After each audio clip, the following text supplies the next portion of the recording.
નમસ્કાર સરકારી કર્મચારીઓ અને પેન્શનર્સ મિત્રો, સ્વાગત છે તમારું આપણી આ યુટ્યુબ ચેનલમાં જેનું નામ છે ગુજરાતી જીકેની જમાવટ. તો આપ સૌ કર્મચારીઓ જાણો છો તે પ્રમાણે આપના માટે 8મો પગાર પંચ જે છે તે વિધિવત રીતે 1 જાન્યુઆરી 2026થી લાગુ થઈ ગયું છે.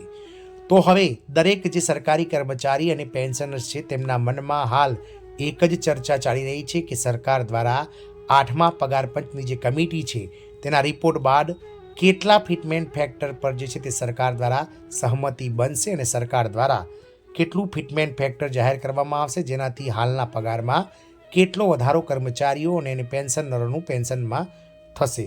તો આપ સૌ આજના વિડીયોમાં અંત સુધી બન્યા રહો. આપણે આજના વિડીયોમાં જાણીશું કે 7મા પગાર પંચનો જે ફિટમેન્ટ ફેક્ટર 2.57 હતો તે સરકાર દ્વારા કઈ રીતે નક્કી કરવામાં આવ્યો હતો, અને જો તે જ રીતે 8મા પગાર પંચમાં પણ જો ફિટમેન્ટ ફેક્ટર નક્કી કરવામાં આવશે તે જ પદ્ધતિથી અથવા તે જ ફોર્મ્યુલાને જો યુઝ કરવામાં આવશે તો કેટલું ફિટમેન્ટ ફેક્ટર 8મા પગાર પંચમાં બનશે અને કેટલો પગાર વધારો કર્મચારીઓને અને પેન્શનર્સોના પેન્શનમાં થશે તેને લઈ અને આજના વિડીયોમાં આપણે વિગતવાર ચર્ચા કરીશું. તો વિડીયોના અંત સુધી આ બન્યા રહેશો. જો ચેનલમાં તમે નવા સબસ્ક્રાઈબર હોય તો ચેનલને એકવાર સબસ્ક્રાઈબ જરૂર કરી લેશો. તો વાત કરીશું ફિટમેન્ટ ફેક્ટર 7મા પગાર પંચની. તો 7મું પગાર પંચ 1 જાન્યુઆરી 2016થી લાગુ કરવામાં આવ્યું હતું.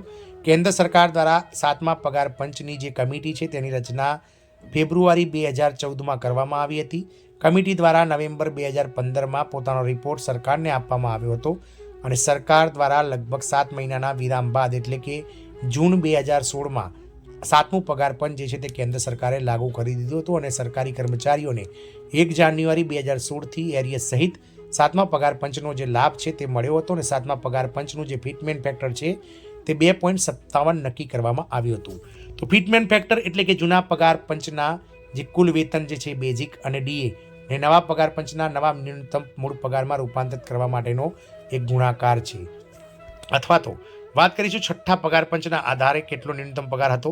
તો છઠ્ઠા પગાર પંચનો મૂળભૂત પગાર 7,000 રૂપિયા હતો અને જે જાન્યુઆરી 2016 સુધીમાં જે ડીએ છે તે 125% પહોંચી ગયું હતું. તો 7મા પગાર પંચનું જે આધાર વર્ષ 2016 પ્રમાણે ગણતરી કરીએ તો ડીએની ગણતરી 7,000 × 125% બરાબર 8,750 રૂપિયા થયું હતું. તો કુલ વેતનની વાત કરીએ તો 7મા પગાર પંચને કયા કયા સુધારાઓ કર્યા. તો 7મા પગાર પંચે ડીએ નહીં પણ માત્ર 3 ઘટકો પણ ઉમેર્યા હતા. જેમાં પહેલું છે ડીએ ન્યુટ્રલાઇઝેશન્સ એટલે કે ઇન્ફ્લેક્શન ન્યુટ્રલાઇઝેશન્સ. બીજું છે ડીએ ન્યુટ્રલાઇઝેશન, ડીએ 125% હતું જેને સંપૂર્ણ મોંઘવારી સમતોલન 100% સાથે એટલે કે પહેલેથી જ 8,750 રૂપિયા આવરી લેવામાં આવ્યા હતા.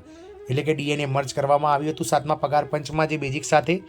રિયલ ઇન્ક્રીમેન્ટ તો વાત કરીએ 7મા પગાર પંચનો બેઝિક 7,000 રૂપિયા છઠ્ઠા પગાર પંચનો અને ત્યારબાદ 8,750 રૂપિયા તેમાં ઉમેરવામાં આવ્યા હતા અને પે કમિશને નક્કી કર્યું હતું એટલે કે 7મા પગાર પંચની જે કમિટી હતી તેણે નક્કી કર્યું હતું કે ન્યૂનતમ પગારમાં વાસ્તવિક વધારો 14.29% હોવો જોઈએ. આ અગાઉના પગાર પંચો સાથે સરખામણી કરીને નક્કી થયો હતો.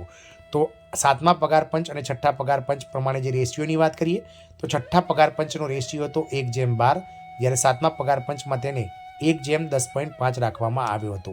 એટલે નીચેના લેવલને થોડું વધારે લાભ અપાયો હતો. રિયલ ઇન્ક્રીઝ કેવી રીતે જોડાયો તો એક્ઝિસ્ટિંગ ઇમોલ્યુશન્સ 15,750 એટલે કે 7,000 + 8,750. રિયલ ઇન્ક્રીમેન્ટ 14.29% એટલે કે 15,750 × 14.29% એટલે કે 2,250 રૂપિયા. નવું સંશોધિત વેતન બરાબર 7,000 રૂપિયા છઠ્ઠા પગાર પંચનું બેઝિક વત્તા 8,750 રૂપિયા 125% ડીએ એટલે કુલ 15,750 વત્તા 14.29% તેના પર સરકાર દ્વારા ઇન્ક્રીમેન્ટ અપાયું હતું એટલે કે 2,250 રૂપિયા. આમ કુલ નવો બેઝિક પગાર જે છે તે 18,000 રૂપિયા વર્ગ લેવલ 1નો જે છે તે નક્કી કર્યો હતો. એટલે કે 7મા પગાર પંચમાં લેવલ 1નો ન્યૂનતમ મૂળભૂત પગાર 18,000 રૂપિયા હતો, જે છઠ્ઠા પગાર પંચમાં 7,000 રૂપિયા હતો, જે 2.57 ગણો વધારો સૂચવતો હતો.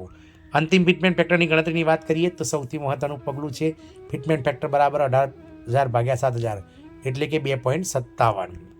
ગણતરી કેવી રીતે થાય તો ફિટમેન્ટ ફેક્ટર બરાબર 1 + મોંઘવારી ભથ્થું ગુણ્યા 1 + રિયલ ઇન્ક્રીઝ એટલે કે 1 + 125 1.25 ગુણ્યા 1 + 0.1429 2.25 × 1.149 = 2.57. સરકારે 3.68 ઉપર કેમ ન ગઈ તો તો કર્મચારી સંગઠનોની માંગ હતી કે 3.1568 સુધી માંગ કરવામાં આવી હતી, પરંતુ પે કમિશને કહ્યું કે રાજકોષીય ભાર વધારે છે, પે રેશિયો બગડે છે અને ઉપરના લેવલ પર અસંતુલન આવે છે. તેથી 2.57 પર સરકાર સહમત થઈ હતી. ફિટમેન્ટ ફેક્ટર બધા લેવલ માટે સમાન રાખવાથી સિમ્પ્લિસિટી, ટ્રાન્સપરન્સી, લિટિગેશન ટાળવા અને યુનિફોર્મ પે મેટ્રિક્સ લાવવાની વાત કરવામાં આવી હતી. Real fitment factor 2.57%, 125% DA merge કરાયું હતું. 14.29% સરકાર દ્વારા ઇન્ક્રીમેન્ટ અપાયું હતું, જે પે કોમ્પ્રેશનને સુધારણા માટે અનુરૂપ હતું. આ ત્રણનું સંયોજન આ કોઈ આંકડો નહીં, પરંતુ ગણિત, અર્થશાસ્ત્ર અને વહીવટી સંતુલનનું પરિણામ હતું. હવે 8મા પગાર પંચ માટે જો આ જ ફોર્મ્યુલા લાગુ કરવામાં આવશે તો અત્યાર સુધીમાં તમામ પે કમિશનનું સ્ટાન્ડર્ડ મોડલ રહ્યું છે, અથવા તો 8મા પે કમિશનમાં પણ સેમ વસ્તુ રાખવામાં આવશે. જેમાં હાલનો જે બેઝિક પગાર લેવલ 1ની વાત કરીએ તો 18,000 રૂપિયા છે. તેમાં જે 1 જાન્યુઆરી 2026ના રોજ જે ડીએ છે તે હાલમાં લગભગ 2% જે ડીએ છે તે વધવાની સંભાવના 1 જાન્યુઆરીએ છે. તો કુલ 58% જે મળી રહ્યું છે ડીએ હાલમાં, તે વધીને 60% થઈ જશે. એટલે કે 60% ડીએને બેઝિક સાથે મર્જ કરવામાં આવશે. એટલે કે નવો જે બેઝિક છે તે 160% લેખે બનશે. એટલે કે 18,000 ના 60% બરાબર 90 કહી શકાય 10,800 રૂપિયા. એટલે કુલ 18,800 વત્તા 28,800 રૂપિયા થશે અને તેના 14,800 એટલે કુલ 32,000 જેવું નવું ઇન્ક્રીમેન્ટ થશે. તો અહીં સૌથી મહત્વપૂર્ણ મુદ્દો એ છે કે 7મું પગાર પંચ 1/1/2016થી લાગુ થયું હતું. સામાન્ય રીતે પે કમિશન 10 વર્ષે આવે છે અહીં સૌ, એટલે કે 8મા પગાર પંચનું આધાર વર્ષ 1/1/2026 લેવામાં આવશે. તો 1/1/2026 સુધીમાં ડીએમાં કેટલો ફેરફાર થશે? તો હાલમાં ડીએની વાત કરીએ તો 50થી 55% ડીએ છે, જે 60% સુધી થઈ શકે છે. હવે ગણતરી સ્ટેપ બાય સ્ટેપ સમજીએ તો ડીએ 60% થાય અને રિયલ સરકાર દ્વારા ઇન્ક્રીમેન્ટ 7મા પગાર પંચની અંતર્ગત 15% આપવામાં આવે તો નવો ફિટમેન્ટ ફેક્ટર બનશે 1.60 ગુણ્યા 1.15 બરાબર 1.84. એટલે કે 8મા પગાર પંચનું ફિટમેન્ટ ફેક્ટર આપ સૌ કર્મચારીઓ માટે 1.84 થશે, જે હાલનો પગારમાં લગભગ 184% વધારો કરશે. એટલે કે જે 18,000 રૂપિયા પગાર હાલમાં બેઝિક પગાર લેવલ 1નો છે તે વધીને લગભગ 32,500-3600 રૂપિયા જેવું થઈ જશે. તો 1.8 પ્રમાણે 32,000ની આસપાસ જે છે તે થઈ જશે. અને વાત કરીએ પેન્શનર્સોની, તો પેન્શનર્સોનું પણ જે લઘુત્તમ પેન્શન 9,000 રૂપિયા છે તે વધીને લગભગ 16,000 રૂપિયા થઈ જશે. તો 7મા પગાર પંચના આધારે જો ગણવામાં આવે તો ફિટમેન્ટ ફેક્ટર 1.8 થી 2 વચ્ચે રહેવાની સંભાવના છે. 2.57 જેટલું ફિટમેન્ટ ફેક્ટર ફરી આવવું શક્ય સમાન છે.